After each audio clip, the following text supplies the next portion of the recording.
l'actu sur King FM. Mesdames, Messieurs, bonjour. La dernière sortie du chef de l'État sur la grâce de Khalifa Ababakar Sall fâche au plus haut degré les partisans de l'ex-maire de Dakar. Sur sa page Facebook, Barthélémy Diaz est monté au créneau pour dénoncer un chantage et une supercherie dans le cadre de cette affaire de grâce annoncée de Khalifa Ababakar Sall. Ainsi, il invite les autres à quitter la table du dialogue politique pour dénoncer ce qu'il appelle une vulgaire agression contre la liberté et la démocratie. L'ancien ministre d'État Karim Meïssa Wade, en exil depuis 3 ans au Qatar, séjourne depuis quelques jours au Rwanda.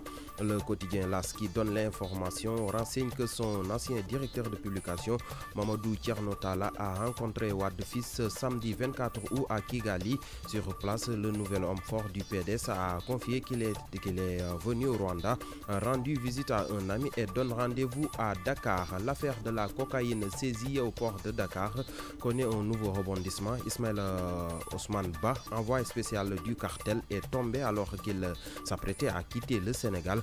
Libération, qui donne l'information, précise que la nationalité française et d'origine sénégalaise a été arrêtée à Yoff Virage dans un restaurant et déféré au parquet vendredi dernier. L'homme serait un vendeur de fruits qui officie la nuit comme vigile.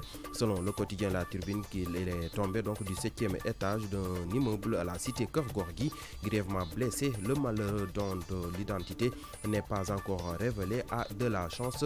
Aux dernières nouvelles, il a été évacué dans une structure sanitaire de la place par les sapeurs-pompiers. Sport, auteur d'un bon match pour sa première titularisation avec le Paris Saint-Germain face à Toulouse, 4-0 au Parc des Princes dimanche soir. Idrissa Gana Gueye s'est exprimé sur ses débuts et la belle victoire.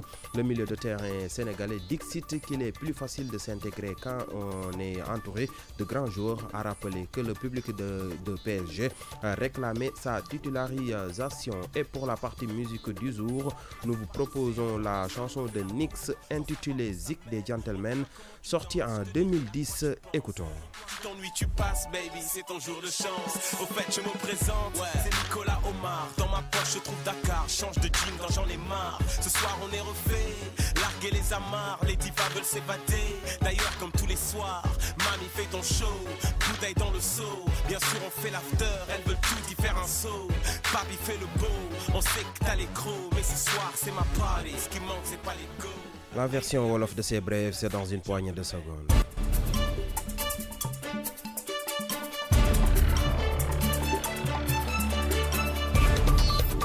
yéen a ngi déglu King FM ci 99.4. xibaar yëpp tënk lay doon dañ koy tàmbalee kon ak njiitu réewum Sénégal di président Macky Sall génn bu mujj bi mu defee biti réew jëmale ko kon ci bàyyi Khalifa Ababakar Sall loolee nag mu mel ni kon merloo na ba futu ñi nga xam si ñooy jàppal tànk ki fi nekkoon maire bu Dakar.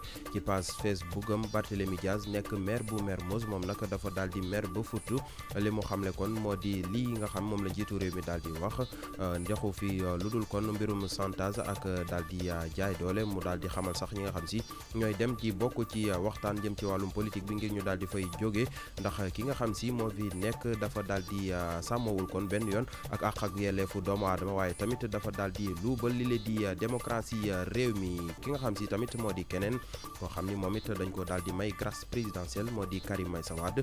moom nag ñi ngi ko seen fële ca mu nekkoon kon ca diwaanu Qatar ñetti at ngi nii moom nag kon ay fan ngi nii ma nga ca diwaanu Rwanda.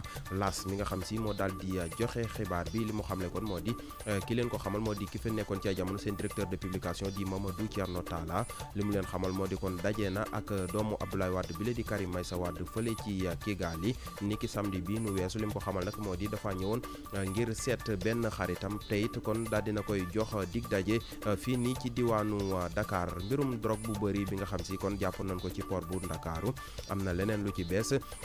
Ismaïla Ousmane Ba daal di nañ koy teg loxo. moom nag moo nekkoon envoyé spécial bu cartel.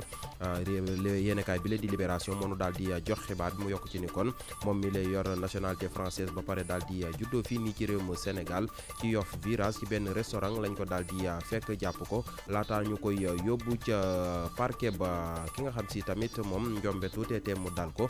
La Tribune moo nu xamal li lay di xibaar bi 7e étage la daal di daanoo. moom sax jaaykatu fruit la waaye ci guddi gi vigile maanaam day garder loolu la doon liggéey moom nag jëlee na ci ay gaañu yu métti waaye ca mujjantal ga nag ñi leen di sapeur pompier ñoo ko daal di yóbbu ci benn structure sanitaire bu nekk foofee kon ci fi nga xam si moo di cité kër góor gi koy nga xam si wàllum tàggat yaram la sax Idrissa Gana Gueye jongante bu am solo la football ni ki démb ci dimanche ji match boobee ñu doon doxoon si diggante Paris Saint-Germain ak waa Toulouse ñeenti ball ci dara la ñooñu Idrissa Gana Gueye daal di daan jongante boobee kon doon amee ci fi nga xam si moo di Parc des Princes gannaaw loolee tamit milieu de terrain bu Sénégal bi daal dinay waxte mbégte ak contentement bu mag bi mu am ngir daal di football jongante bu njëkk ba noppi tamit daal di xam ne moom yomb na ko lool ngir mu daal di intégré ndax ay footballkat yu mag rek ñoo ko daal di wër ci ak fàttali sax public bu Paris Saint-Germain ñoo doon wax ngir ñu daal di dugal ki leen di Idrissa Gana Gueye musique la ñuy jeexale tënkum xibaar yi tey nag ñu leen di digtal woyu Nix bi mu duppee Zik des Gentlemen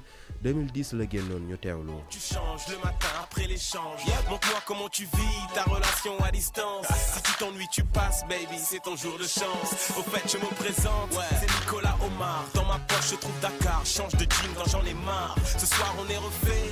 Larguer les amarres, les divas veulent s'évader. D'ailleurs, comme tous les soirs, mamie fait ton show. Bouteille dans le seau. Bien sûr, on fait l'after. Elles veulent tout y faire un saut. Papi fait le beau. On sait que t'as les crocs. Mais ce soir, c'est ma party. Ce qui manque, c'est pas les go. Lady apprécie, c'est la suite des gentlemen. La swag égale scène. ñu ngi noonu kon mbokk yi li tënk la woon ci ay xibaar fii ak benn waxtu ñu ñëwaat fi ngir yeneen tënkum xibaar.